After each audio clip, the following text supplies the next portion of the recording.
C'est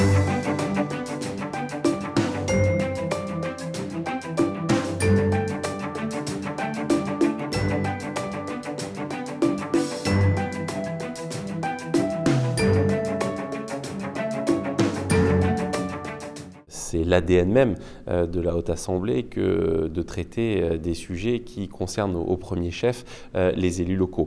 Et le logement est un sujet aujourd'hui essentiel pour le développement de l'ensemble de nos territoires, d'ailleurs quels qu'ils soient, les territoires urbains comme les territoires ruraux. Et on entend les élus locaux qui aujourd'hui s'interrogent sur leur place par rapport au développement de cette question du logement, aux moyens dont ils bénéficient et surtout aux évolutions législatives qui semblent se dessiner. La question du logement pour nous est fondamentale.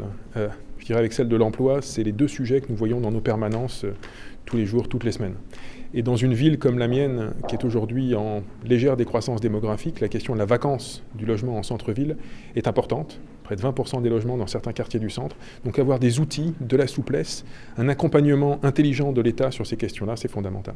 Tout l'acte de bâtir dans les territoires repose sur les politiques des élus locaux et les autorisations d'urbanisme qui veulent bien délivrer l'application de documents d'urbanisme qui leur revient. J'ai insisté moi-même sur la nécessité de faire une place importante aux fédérations professionnelles pour avoir des échanges qui soient des échanges éclairés, non seulement par ceux qui font les lois, mais aussi ceux qui les appliquent ou ceux qui les mettent en œuvre. Au-delà de ça, j'ai beaucoup insisté également sur la nécessité de simplifier l'acte de construire à travers le droit de l'urbanisme qui est encore trop complexe, des PLU qui sont beaucoup trop complexes et que plus personne ne réussit finalement correctement à appliquer.